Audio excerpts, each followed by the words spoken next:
ಒಂದು ಪಾಯಿಂಟ್ ಹೇಳಿದ್ರಿ. ಈಗಿನ ಲೇಟೆಸ್ಟ್ ಇದು ಬಂದ ಮೇಲೆ ಈ ಅಮೆಝಾನು, ಸ್ವಿಗ್ಗಿ, ಜಿಜಿ ಏನೇನೆಲ್ಲ ಹೇಳಿದ್ರಲ್ಲ, ಇದೆಲ್ಲ ಈಗ ಬಂದ ಮೇಲೆ ಈಗ ಔಷಧಿ, ತರಕಾರಿ ಎಲ್ಲ ತರಕ್ಕೆಲ್ಲ ಫೋನ್ ಮಾಡ್ತಾರೆ, ಎಲ್ಲ ತಂದು ಕೊಡ್ತಾರೆ. ಇನ್ಕ್ಲೂಡಿಂಗ್ ಒಂದು ಸಣ್ಣ ಟ್ಯಾಬ್ಲೆಟ್ಗೂ ಕೂಡ ಈಗ ಫೋನ್ ಮಾಡಿ ತಂದು ಕೊಡ್ತಾರೆ. ಅವರೇನೆ ಹೋಗಿ ಲಿಕ್ಕರ್ ಶಾಪ್ಗೆ ಹೋಗಿ ತೆಗೆದುಕೊಂಡು ಬರೋದು ಕೊಡಲ್ಲ ಅನ್ನೋದು ಯಾವ ಗ್ಯಾರಂಟಿ? Is available there. ಈಗೆಲ್ಲ ನಾವು ಅಫಿಷಿಯಲ್ ಆಗಿ ಇಲ್ಲದೆ ಇರ್ಬೋದು ಅಷ್ಟೇ, ಅನ್ಅಫಿಷಿಯಲ್ ಅಲ್ಲ. ನಾನು ಹೇಳ್ತಾ ಇದ್ದೀನಿ, ನಾನು ಯಾಕೆಂದರೆ ಗೊತ್ತಿದೆಯೋ ಗೊತ್ತಿಲ್ಲದೋ ಕಣ್ಣಿಗೆ ಬಟ್ಟೆ ಹಾಕ್ಕೊಂಡು this is all going on this system. ನಾನು ಎಷ್ಟೋ ಕಡೆ ಕೇಳಿದ್ದೀನಿ ಇದನ್ನು. ನಾನು ಅದಕ್ಕೆ ಒಂದು ನಮ್ಮ CMಗೂ ಒಂದ್ಸತಿ ಹೇಳ್ತಿದ್ದೆ, ಈ ನಮ್ಮ ಕರಾವಳಿ ಬೆಲ್ಟಲ್ಲಿ ಕೆಲವೆಲ್ಲ ಬಾರ್ಗಳಲ್ಲಿ ಅಲ್ಲೆಲ್ಲ ನಾವು ಪರ್ಮಿಷನ್ ಕೊಡ್ತಾ ಇಲ್ಲ ಆ ಬಾರ್ಗಳಿಗೆಲ್ಲ. ಬಟ್ ಸ್ಟಿಲ್ ಅಲ್ಲೆಲ್ಲ ಇದನ್ನು ಬೀರ್ಗಳೆಲ್ಲ ಮಾರ್ತಾ ಇದ್ದಾರೆ. ಅಫಿಷಿಯಲಾಗೆ ನಾವು ಬೆಟರ್ ಕೊಟ್ಬಿಡೋದು ಬೆಟರ್ ಅನ್ನೋದು ನನ್ನೊಂದು ಇದು. ಸುಮ್ಮನೆ ಕಳ್ತಂದು ಅಲ್ಲಿ ಇದು ಬೀಚ್ಗಳಲ್ಲಿ ತಂದು ಮಾರೋದು ಬದಲು ಅಫಿಷಿಯಲಾಗಿ ಲೈಸೆನ್ಸ್ ತೊಗೊಳ್ಳೋದು ಒಂದು ರೀತಿ ಕೊಟ್ಬಿಡೋದು ಬೆಟರ್ ಅನ್ನೋದು ನನ್ನ ಒಂದು ಅಭಿಪ್ರಾಯ, ವೈಯಕ್ತಿಕವಾದ ಅಭಿಪ್ರಾಯ. ಚರ್ಚೆ ಬೇಡ. ಆಮೇಲೆ ಜೊತೆಗೆ ಮನೆಗಳಲ್ಲಿ 7 ಬಾಟ್ಲ ಮೇಲೆ ಇಟ್ಕೋಬೇಡ ಅಂತಾರೆ.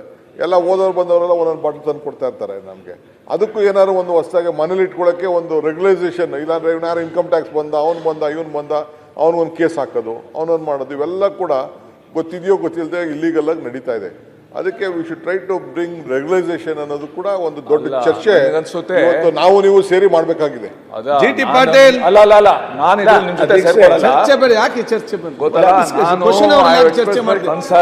ಸಭಾಧ್ಯಕ್ಷರೇ, ನನ್ನ if my information is right, even ಈ ಗಿಗ್ ವರ್ಕರ್ಸು ಈ ಏನು ನಮ್ಮ ಹೊಸ ಸಿಸ್ಟಮ್ ಬಂದಿದೆ, ಇದ್ರ ಮುಖಾಂತರ ಡ್ರಗ್ಸ್ ಕೂಡ ಸಪ್ಲೈ ಆಗ್ತಾ ಇದೆ. ಸರ್ಕಾರ ತನ್ನ ಹತಾಶೆನ, ತನ್ನ ಅಸಹಾಯಕತೆನ ತೋರಿಸಬಾರ್ದು. ಅಲ್ಲ ಸರ್, ಸಮಾಚಾರ ಹೋಗ್ತಾ ಇದೆ,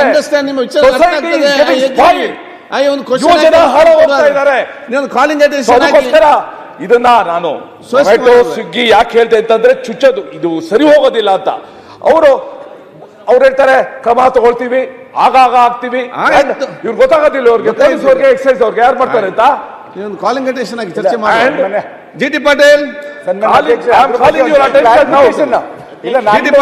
ನನ್ನೊಂದು ಸಲಹೆ ಅಧ್ಯಕ್ಷರೇ, ಇವ್ರೇನಾದ್ರು ಟಾರ್ಗೆಟ್ ಫಿಕ್ಸ್ ಮಾಡಿ ಇಷ್ಟು ಮಾರ್ಬೇಕು ಅಂತ ಇದ್ರೆ ಲೈಸೆನ್ಸ್ ಕೊಡ್ಲಿ, ಬೇರೆ ಬೇರೆ ಪ್ರೈವೇಟ್ ಆಗಿ ಮಾರೋದ್ ನಿಲ್ಲಿಸ್ಲಿ. ಏನಾಗುತ್ತೆ, ದೂರ ಹೋಗಿ ಕುಡಿ ತಗೊಂಡು ನಾಚ್ಕೋತಾರೆ. ಮೊಬೈಲ್ ಸಿಸ್ಟಮ್ ಅಲ್ಲಿ ನಿಮಿಷ ಅಧ್ಯಕ್ಷರೇ, ನೀವು ಲಘುವಾಗಿ ತಗೋಬಿಡಿ. ಇದು ಒಂದ್ ನಿಮಿಷ ಕೇಳಿ. ಎಲ್ಲಿ ಕೆಲಸ ಮಾಡ್ತಿರ್ತಾರಲ್ಲ ವರ್ಕರ್ಸ್, ಹಾರ್ಡ್ ವರ್ಕ್ ಮಾಡ್ಕೊಂಡು ಗುದ್ಲಿ ಹಿಡ್ಕೊಂಡೆಲ್ಲ ಮಾಡ್ತಾ ಇರ್ತಾರಲ್ಲ, ಅಲ್ಲಿಗೆ TVS ಅಲ್ಲಿ ತಗೊಂಡೋಗಿ ಮಾಡ್ತಾ ಇದಾರೆ. ದಯಮಾಡಿ ಅಲ್ಲಿ ನೋಡಿ ನೀವು ಆ ಪರಿಸ್ಥಿತಿ. GT ಪಾಟೀಲ್ ಸನ್ಮಾನ್ಯ ಅಧ್ಯಕ್ಷರೇ, ಮಾನ್ಯ ಸುರೇಶ್ ಕುಮಾರ್ ಅವರು ಬಹಳ ಹಿರಿಯ ಶಾಸಕರು, ಸಚಿವರಾಗಿದ್ದಂಥವ್ರು. ನೀವು ಈ ಸ್ವಿಗ್ಗಿ, ಝೊಮ್ಯಾಟೊ ಅಲ್ಲೆಲ್ಲ ಡ್ರಗ್ಸ್ ಮಾರ್ತಾರೆ, ನಮಗೆ ಇನ್ಫಾರ್ಮೇಷನ್ ಒಂದು ಇನ್ಫಾರ್ಮೇಷನ್ ಇದೆ ಅಂತ ಹೇಳಿದ್ರಿ. ದಯಮಾಡಿ ಆ ಇನ್ಫಾರ್ಮೇಷನ್ ಏನಿದ್ರೆ ನಮಗೆ ಶೇರ್ ಮಾಡಿ.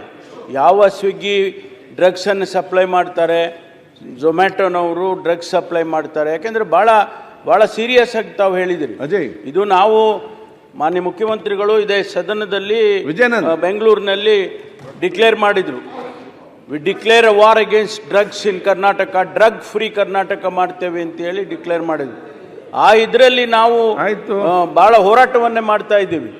ನೂರಾರು ಕೋಟಿ ರೂಪಾಯಿ, ಸಾವಿರಾರು ಕೋಟಿ ರೂಪಾಯಿ ಡ್ರಗ್ಸ್ ಹಿಡಿದಿದ್ದೇವೆ. ತಾವು ಈಗ ಅದನ್ನ ಇನ್ಫಾರ್ಮೇಶನ್, ಯಾಕೆಂದ್ರೆ it is not a small statement you are making, it's a very big statement. I want you to share that information whatever you have.